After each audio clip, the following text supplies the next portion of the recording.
Hello friends, मैं doctor Anshuman Joshi. हमारे दिमाग में कई बार ये ख्याल आता है कि क्या ज़्यादा बेटर है।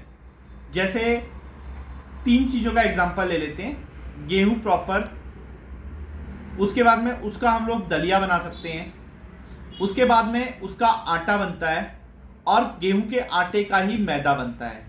तो बेसिकली इन चारों के अंदर फ़र्क क्या है ये समझना बहुत ज़रूरी है। सबसे पहले गेहूं प्रॉपर, जो गेहूं की फसल से हमारे पास में गेहूं निकलता है जिसमें से हम लोग भूसा अलग कर लेते हैं। उसके बाद में जो दाना बचता है उसको हम लोग गेहूं बोलते हैं। वो एक बहुत हेल्दी चीज है, लेकिन उसको उस रूप में कभी भी खाया नहीं जा सकता क्योंकि वो पचेगा नहीं। तो या तो हम लोग उसके स्प्राउट्स बना लेते हैं, या तो हम लोग व्हीट के पफ बना लेते हैं, या हम लोग उसको आगे दूसरे रूप में चेंज करते हैं जिससे वो लंबे टाइम तक टिक भी सके गेहूं के जैसे, और उसकी हम लोग कोई चीज बना सके जो हमारे लिए डाइजेस्टिबल रहे। अब सबसे पहले गेहूं जो था उसको तो हम लोग कच्चा खा नहीं सकते थे, इसलिए या हमने पफ बनाया या हमने गेहूं को हल्का सा तोड़ा और टूटे हुए गेहूं को बोला जाता है दलिया। आपने सुना होगा दलिया हर चीज का, ज्वार का दलिया, बाजरा का दलिया, और कई बार चावल का दलिया, कई बार गेहूं का दलिया। दलिए का मतलब होता है जिस चीज का दलन हो रखा है, जो चीज टूट रखी है उसे हम लोग बोलते हैं दलिया। अब जब गेहूं का दलिया होता है तो वो गेहूं को कूट कर बनाया जाता है, जैसे कि हर चीज को कूट कर बनाया जाता है। परंतु उसमें क्या होता है, उसमें हम लोग उसको ज्यादा नहीं कूटते हैं, मतलब उसको हम लोग एकदम महीन नहीं कर देते हैं।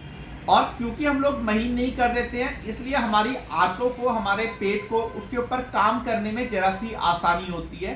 फॉर एग्जाम्पल आपने देखा होगा कि जब भी हम लोग मतलब जो भी आदमी गेहूं का दलिया खाता है, जो बीमार होता है उसको दलिया ही खिलाया जाता है ज्यादा, बजाय आटे के। क्यों? क्योंकि आटा जो होता है वो पचने में थोड़ा सा मुश्किल होता है दलिए के मुकाबले, क्योंकि आटे के जो पार्टिकल्स होते हैं वो बहुत महीन होते हैं। अब ये मतलब नहीं कि आपने रोटी बना के उसको खाया तो उससे कुछ फर्क पड़ जाएगा। आखिर में पेट में जाकर वो एक बाउल के रूप में, मतलब एक बॉल के रूप में डिवाइड होगा, और जितने उसमें छोटे छोटे पार्टिकल हैं उतना उसको पचाना थोड़ा सा मुश्किल होगा हमारे लिए, हमारी आंतों के लिए। इसलिए हम लोग के लिए बेटर ये रहता है कि हम लोग गेहूं के बदले गेहूं के दलिए को खाएं, जो कि हम लोग आपस में करते हैं। अब गेहूं के दलिए से जो आगे अगर हम गेहूं के दलिए को और कूटे तो वो बन जाता है आटा।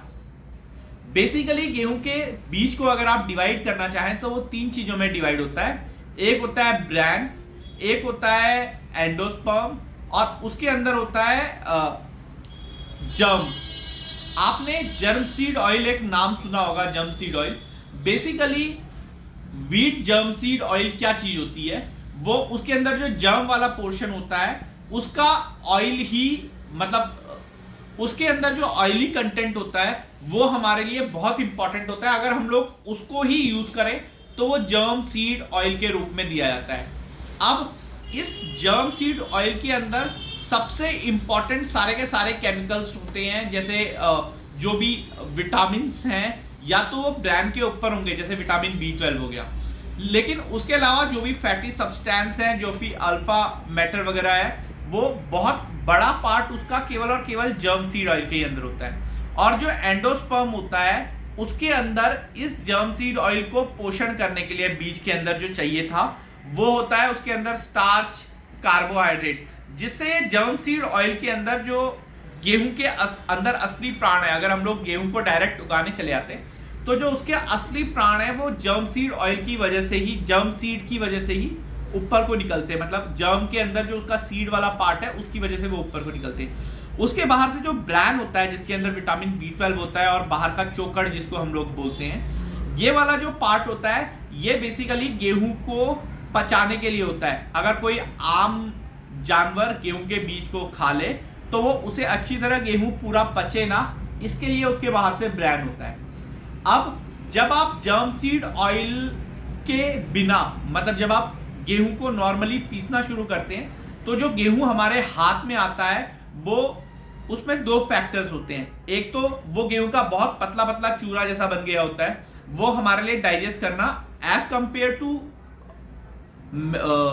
दलिया थोड़ा सा मुश्किल होता है, लेकिन अभी भी वो बहुत कंफर्टेबली हमारे पचने के लिए अवेलेबल होता है। दूसरा, इसका जो ब्रांड वाला पार्ट था, अगर हम लोग वो भी खा लेते हैं तो वो हमारे लिए रफेज वाला काम करता है। इसीलिए बोला जाता है कि गेहूं के आटे में से चोकर को ना निकाला जाए। अगर आप गेहूं के आटे में से चोकर को नहीं निकालते तो उसका विटामिन B12 आप नहीं नष्ट कर रहे हैं और उसको खा रहे हैं। लेकिन इसमें एक कैच और है, गेहूं का आटा कितना पीसा जाना चाहिए इस वाली चीज के ऊपर कोई एक आम राय नहीं है। जब भी मेरे मॉम और डैड जब भी आटा पिसवाते हैं, वो स्पेशल इंस्ट्रक्शन देते हैं चक्की वाले को। एक ही चक्की वाले से हम लोग आटा पिसवाते हैं। उनका कहना रहता है कि प्लीज ये जो आटा है इसे थोड़ा दरदरा रखिएगा या इसे थोड़ा मोटा रखिएगा। व्हाट दे वांट टू से इज कि आटे को इतना ना पीसा जाए कि पहले तो उसके जो पार्टिकल्स हैं वो बहुत महीन हो जाएं, क्योंकि वो हमारे डाइजेशन में प्रॉब्लम करेंगे। दूसरा उनका पॉइंट ये रहता है कि आटे को इतना महीन ना पीसा जाए कि उसका व्हीट जर्म जो कि ऑयल के रूप में होता है वो वाला पार्ट हवा में उड़ जाए, क्योंकि जब आप ज्यादा हीट प्रोवाइड करेंगे किसी ऑयल को तो आपको मालूम है वो उड़ जाएगा। जितना वो उड़ा उतना उसकी न्यूट्रिशियस वैल्यू खत्म हो जाएगी। तो इसीलिए दलिया जो होता है वो आटे के मुकाबले और बेटर होता है। अब आटे के मुकाबले मैदे में क्या फर्क होता है? मैदा बेसिकली इसमें से चोकर हटाकर, क्योंकि चोकर को एकदम से पीसना बहुत इतना इजीली पॉसिबल नहीं होता, उसके अलावा आटे को इतना महीन पीसा जाता है कि उसमें से जो एंडोस्पर्म के अंदर वाला जो पार्ट था, जो जर्म सीड कैप्सूल, जो जर्म सीड पार्ट था उसके अंदर का, वो भी बेसिकली उड़ जाएगा। अब जब वो उड़ जाएगा तो आपके पास में जो रहेगा वो केवल और केवल उसका एंडोस्पर्म वाला भाग रहेगा। एंडोस्पर्म वाले भाग में केवल स्टार्च और कार्बोहाइड्रेट है। वो आपका पेट भरने के लिए काफी है, वो आपको एनर्जी देने के लिए काफी है, लेकिन उसके अंदर वो न्यूट्रिशियस वैल्यू नहीं है जो डायरेक्ट व्हीट में से मिल रही थी। कुल मिलाकर व्हीट का इंपॉर्टेंट भाग था वो आप लोगों ने उड़ा दिया। अब आप केवल और केवल उसका एक कचरे वाला भाग, जो शायद आपकी आते अच्छी तरह पचा भी ना पाए, खा रहे हैं। इसीलिए जब भी आप मैदे की बनी हुई कोई चीज खाते हैं, for example kachori, for example biscuits, ये सारे के सारे आपके लिए अनहेल्दी बताए जाते हैं। नूडल्स भी इसी श्रेणी में आते हैं, मैगी भी इसी श्रेणी में आती है। इसके अलावा कई स्पेशल तरीके की रोटियां, जब हम लोग कई बार हरिद्वार वगैरह जाते हैं तो वहां पर एक बहुत पतली पतली रोटियां दी जाती है, जो कि जिसको हमें देख के हैरानी होती है कि इतनी पतली रोटी इन्होंने बनाई कैसे। वो सारी की सारी चीजें मैदे से बनाई होती है। अब इनके अलावा मैदा बनाने के लिए जब हम गेहूं के आटे को मैदे में चेंज करते हैं तो उसमें वाइटनेस के लिए उसमें ब्लीच डाले जाते हैं, कुछ और केमिकल्स डाले जाते हैं। उन केमिकल्स का जो नुकसान है वो अलग है। इसीलिए जब आप आटे के मुकाबले मैदा खा रहे होते हैं तो आप अपनी जीभ का स्वाद तो देख रहे हैं, लेकिन आप अपने शरीर के साथ जो नुकसान कर रहे हैं उसके जिम्मेदार आप खुद हैं। ये जानकारी आप तक पहुंचाना बहुत जरूरी था, इसलिए मैं आप तक पहुंचा रहा हूं। अब आगे अपने स्वास्थ्य का आप कैसे ध्यान रखते हैं, कैसे नहीं रखते हैं, ये आपके ऊपर है। तो इसीलिए मेरी आपसे यही विनती है कि अपने जीभ के स्वाद को भूलकर थोड़ा सा अपनी सेहत के बारे में भी सोचिए, क्योंकि आपने देखा होगा जब तक हम लोग आटे की वस्तुएं ज्यादा खाया करते थे तब तक हम लोग की बीमारी की दर काफी कम थी। आज की डेट में हमारी जो बीमारी की दर है वो धीरे धीरे बढ़ती जा रही है। तो इसलिए मेरा आपसे निवेदन है, जितना पॉसिबल हो अपने खाने में मैदे का इस्तेमाल करें, जितना पॉसिबल हो अपने खाने को सात्विक रखें, जितना पॉसिबल हो कुदरत की तरफ को लौटें। आपसे गेहूं नहीं पचता, आप दलिया बना रहे हैं, ठीक है। दलिया नहीं पचता, आटा बना रहे हैं, ठीक है। आटे में से भी चोकर हटा लें, फिर मैदा बनाएं, फिर कुछ उसके पकवान बनाएं। देखिए, इन सब चीजों को कहीं ना कहीं हमें छोड़ना है, क्योंकि लास्ट में खाना हमारे लिए है, हम खाने के लिए नहीं है। जीभ के स्वाद के चक्कर में अपनी जान को आफत में मत डालिए। और इन्हीं सारे निवेदनों के साथ एक आपके स्वास्थ्य की मंगल कामना करते हुए मैं डॉक्टर अंशुमान जोशी, नमस्कार।